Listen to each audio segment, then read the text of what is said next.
سی پی سی کی مرکزی کمیٹی کے جنرل سیکرٹری صدر مملکت اور مرکزی فوجی کمیشن کے چیئرمین شی جن پنگ نے حال ہی میں صوبہ جیانگسو میں اپنے دورے کے دوران اس بات پر زور دیا کہ جیانگسو کے پاس مضبوط صنعتی بنیاد، بھرپور سائنسی اور تعلیمی وسائل، عمدہ کاروباری ماحول اور ایک بہت بڑی مارکیٹ جیسی خوبیاں ہیں۔ اس میں چینی طرز کی جدید کاری کی قیادت کرنے اور مثال بننے کی صلاحیت اور اہلیت ہے،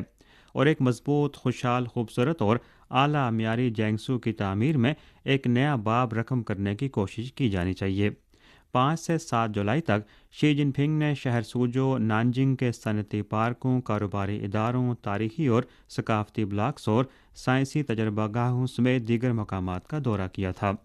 7 تاریخ کی صبح شی جن پنگ نے جیانگسو کی صوبائی پارٹی کمیٹی اور صوبائی حکومت کی ورک رپورٹ سنی۔ انہوں نے نشاندہی کی کہ چینی طرز کے جدید کاری کی کلید تکنیکی جدید کاری میں مضمر ہے۔